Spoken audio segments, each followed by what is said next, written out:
Well, yeah, the durability of the Shure 58, I say that it's transferable. I use it in the studio to do delicate country ballads and also to jump around stage doing acid house bangers with equal. And you can chuck it up in the air and throw it at people as well. And you can also launch it into the crowd if someone's spitting at you. It's a good, solid weapon, and you can pick it up and plug it back in again.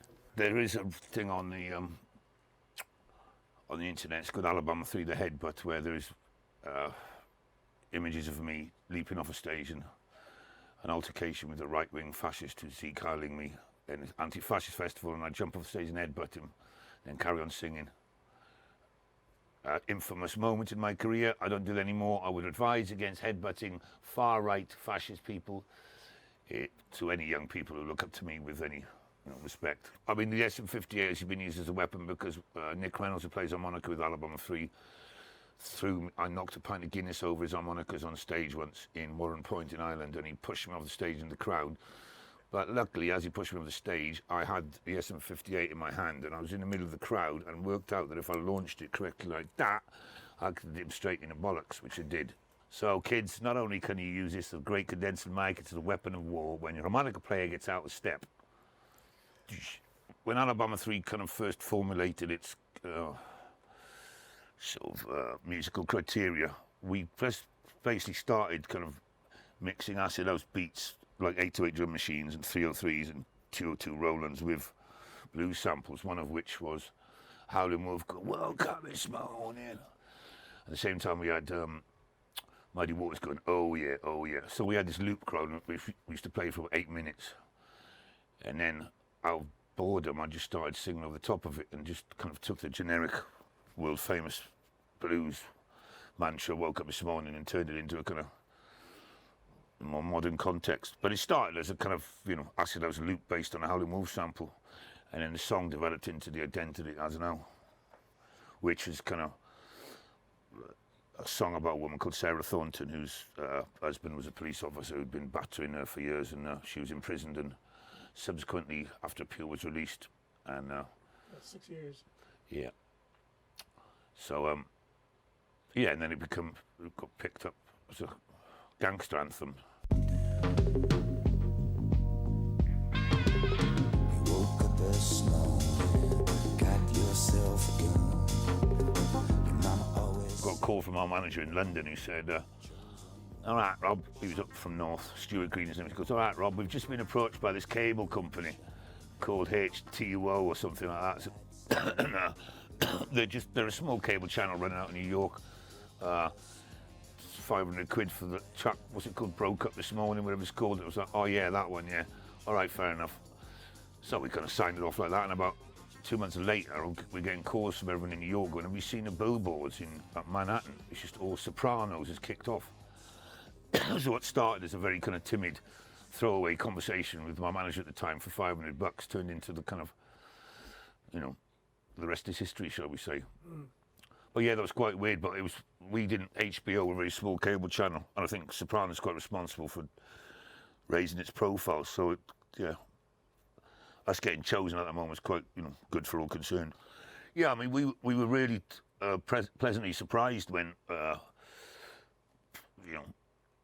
it did take off as it did do as an iconic kind of theme music, because so we never wrote it for those purposes. It was written as a straight blues song about a woman who'd been oppressed, and took the law into her own hands and got a gun.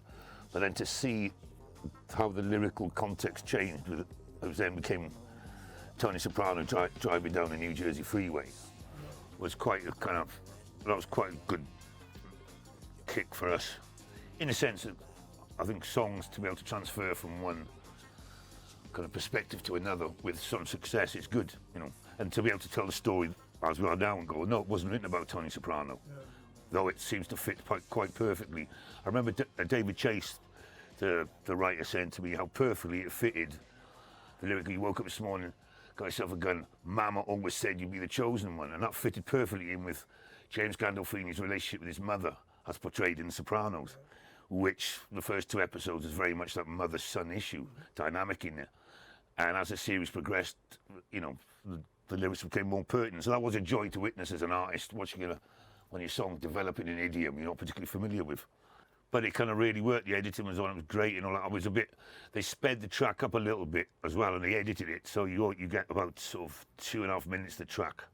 So it's not the full version of it. And that version that you hear on there is different from the one that's on the eponymous Exile on Cold Double Lane album, our first one. So, yeah, I mean, the whole, yeah.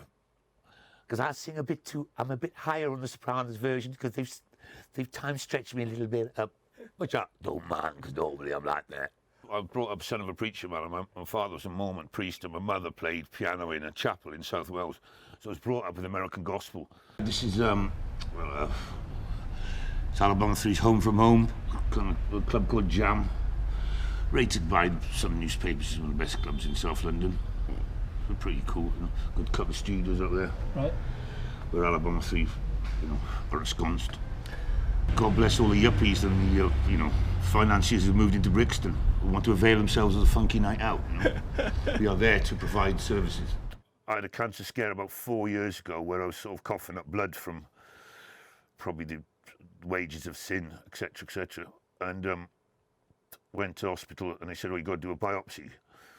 And because I had the same surgeon that Roland Keating had from Westlife, and I had a tube throat chucked down my throat, and could see this horrible, like, seething mass of sea monsters in my throat, compared with Roland Keating's little nodule of scar tissue. And I remember the specialist saying, "You need to go straight to hospital now, it's disgusting, you've got a massive tumour in your throat." I went, "Oh, fair enough." So they sent me to hospital. I went to King's, and funny enough, the woman who was going to operate on me doing the biopsy was an Alabama 3 fan.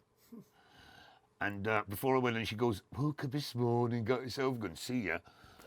She did a biopsy, and about 3 weeks later, I went to get the results, and she said, she comes straight and she goes, "Well, there's the news, there's nothing wrong with your throat. You have a vast amount of scar tissue residing in your esophagus. We could cut it out, and you would have a voice like Roland Keating's, or, as a fan of yours, I would recommend you keep that scar tissue in your throat, because that's what gives you the low-down blues."